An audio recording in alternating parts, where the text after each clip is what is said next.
Hey everyone, welcome back to my channel. This is Cyan of At Perceived Grace, both on here and Instagram.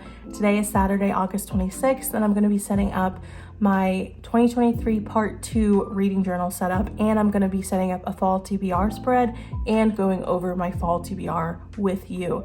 So as far as the spreads are concerned, I'm going to be migrating very little over from my yearly setup in the part 1 reading journal for 2023. I'm going to be creating a grid spacing page in here, a cover page. I'm going to be migrating over my book recommendation spread and my wish list spread, and then like I mentioned, I'm going to be creating a fall TBR spread as well and going over my fall TBR.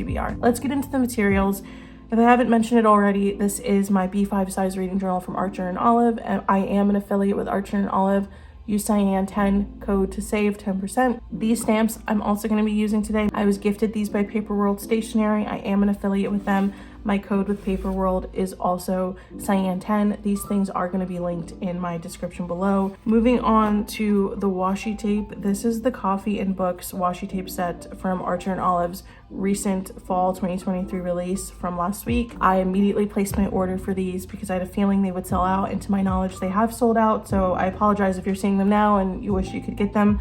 I've actually never purchased any washi tape from Archer and Olive. Meanwhile, I have a lot of journals from them and other accessories like this pencil pouch here. I've never purchased washi tape before. This is the first time where I was like, yes, I need this set in my life, and I think it's going to pair really nicely with the stickers I have planned for this setup for today. So moving on to the stickers, I'm a patron of April and Arts on Patreon. She is a digital stickers only sticker shop. I don't remember which month this is from, but it is from a past month. So just here they are.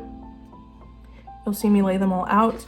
So that is this video. I'm going to be setting all of this up. There'll be an intermission where I talk about my fall TBR some more and really give you more details about why I'm interested in it. I hope you enjoy. I have my fall candle. It's pumpkin brulee scented. Sit back, relax, and let's get started.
make this pretty clear on Instagram, but my reading preference is clean content, which is in regards to zero sexual content, non-graphic or zero violence, and minor to zero language ideally. I also don't want to read books that go against my beliefs. I utilize reviews on Instagram, Amazon, and Storygraph to vet books before I read them, but even after that, I can't truly know the content of a book until I've read it. In general, if a book turns out to be something other than what I thought it was and it makes me feel uncomfortable, I will just stop reading it and unhaul it if I'd already purchased a physical copy. Hope that all makes sense, and let's go over my fall TBR, which are the books I'm most excited to read this fall.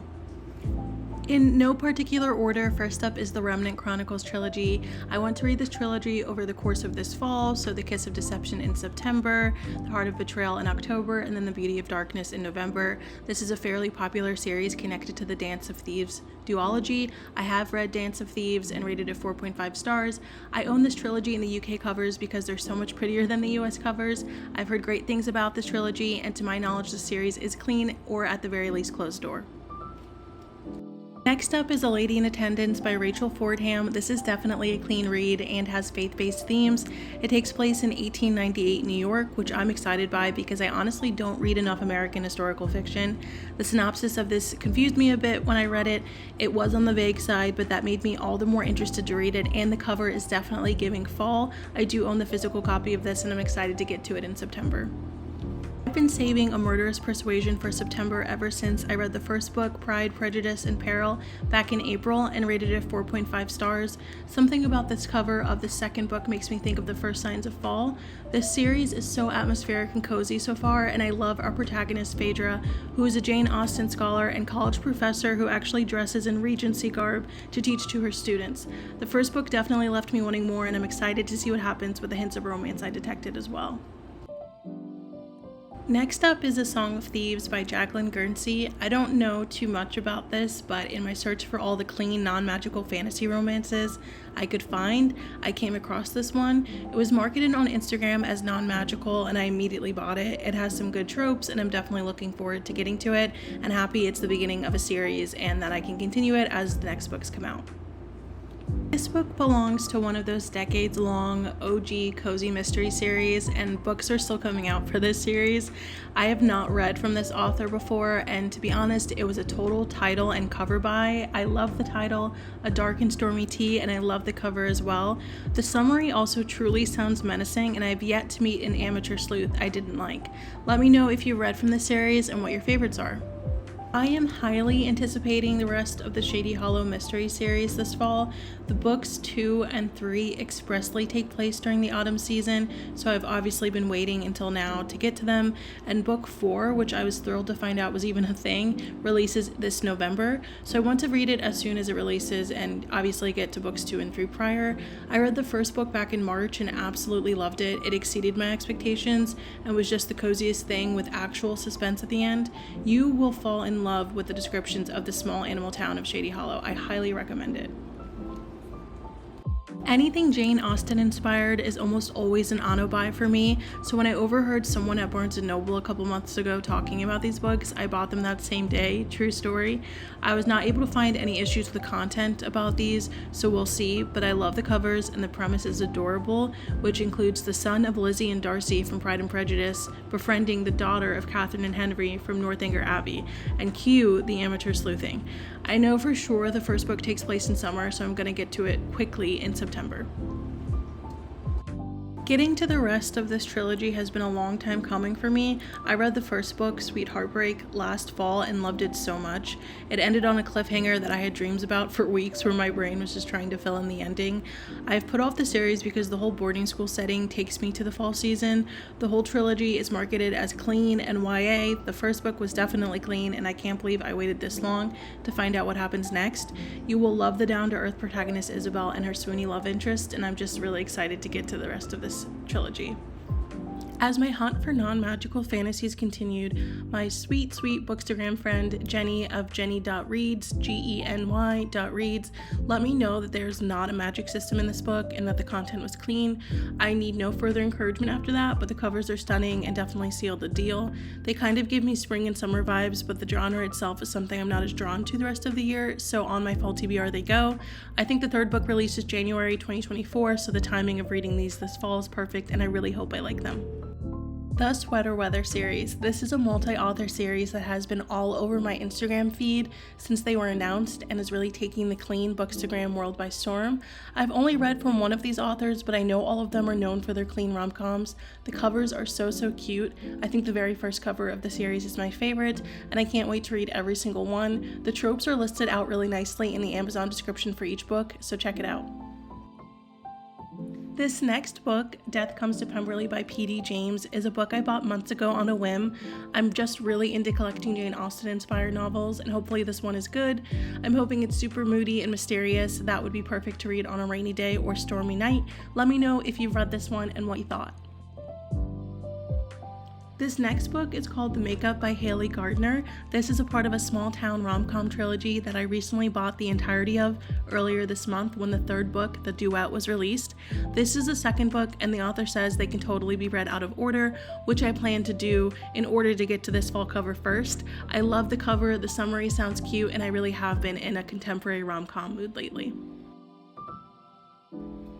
Next we have Two Kingdoms by D.C. Moore. This is a book I know very little about. I know it's teen fiction, so made for younger audiences in mind, and is Christian allegory. I really love the cover and it's super chunky. I already bought the physical copy. Christian allegory is something I'm really picky about, but this one sounded good. Let me know if you've read it and what you thought about it. I have owned this book for almost a year, I think, and was hesitant to read it because I couldn't find much about any content warnings. Recently, my Instagram friend Jenny, again of Jenny.reads, Geny.reads, also helped me debunk this one. She said she knows someone who read the trilogy and reported that it is clean, there is no magic, and it's actually a really good trilogy. So I want to get to the first book at least this fall. I was able to get books 2 and 3 in hardcover for $6.97 each at Books A Million months ago, so I have those on deck too, and hopefully I enjoy these. The Vanished Bride has been on my radar for a bit as well. I have this book in both the UK and the US hardcovers.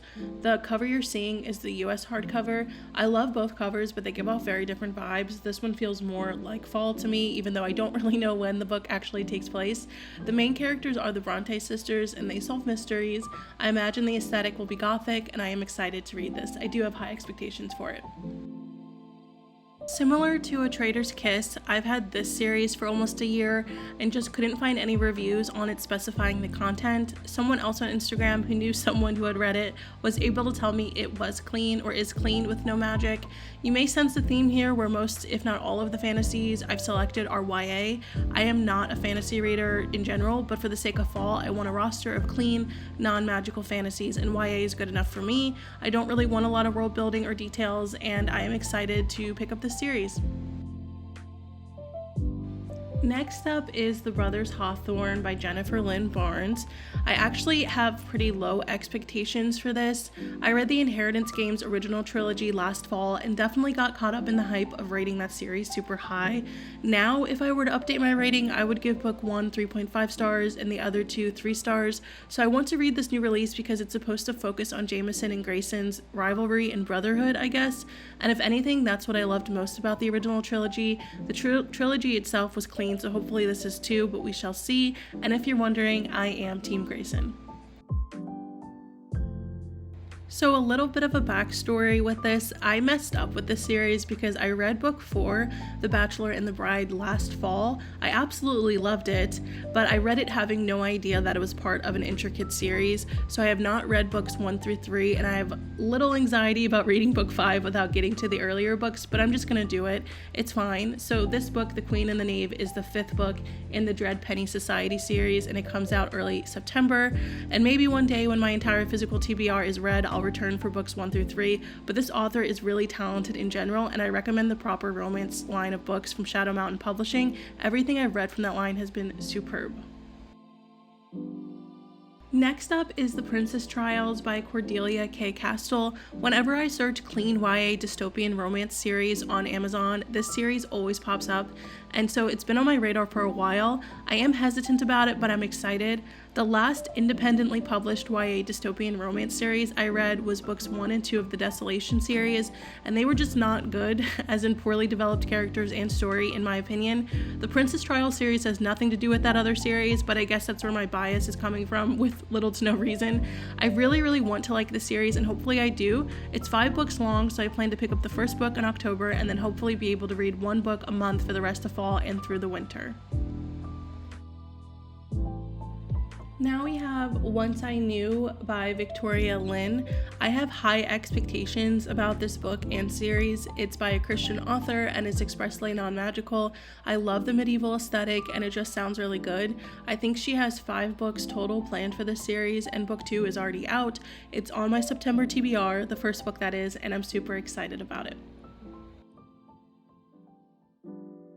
Next up is An Improper Scheme by Audra Wells, and I made the ARC team for this, which I'm thrilled about, which means I get an early complimentary ebook copy of this, most likely. I love the first 2 books, and the covers are just so cute. Audra's Regency romances are fun with character development toward the end for both main characters, so I really like the balance of they're super fun and lighthearted, but also slightly deep, and there's some self-reflection. I think she's potentially working on a 4th book. From the summary of this one, I'm not quite sure what to call the romance trope, so I did the best I could with that, but I'm very excited to get to this. This is book 1 in the Calling series by Elsie Pye, and I'm very much looking forward to reading this in September. It sounds like it's going to be perfect, and the author is just super sweet and nice on Instagram.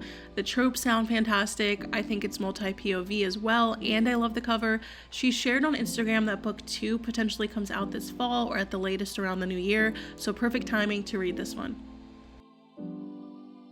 I have been seeing the Fate of Orinthia series a lot on my feed lately by Heather Frost. The whole series is on KU, but I have been so tempted to jump the gun and just buy the whole series outright because each book is so chunky, and I just love that, but I'm telling myself to buy the books as I go instead. Anyway, I do have high expectations for this, and I think I'll put The Royal Decoy, the first book, on my October TBR. I have no idea if fall time is a part of the setting for some of these books, by the way. It's more about the genre being something I want to read as the weather gets colder outside. Last but not least, speaking of buying almost the whole series, there are 7 books I think in the series, with the 7th book coming out early next year, but I did jump the gun on this series and bought the first 4 books in the series. I love these covers. They are so moody in person, and if you know me, you know Regency is my favorite subgenre, and this series just seemed like the perfect solution to bringing my usual fun Regencies into the realm of high-stakes mystery for fall. My one concern is I could not find any content warnings for these, which could be a good thing, but I'm really hoping the content is clean or just in general something I'll enjoy.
again, everyone. Thank you so much for watching. I am really excited by how this setup turned out. I hope you enjoyed watching. I hope you enjoyed the setup. I had some hiccups, had some preparation issues with some of the materials I was using, but everything worked out in the end. I hope you enjoyed. I hope you have a great fall TBR to look forward to as well. I hope you have a great rest of August and an upcoming September, and I'll see you in my next video.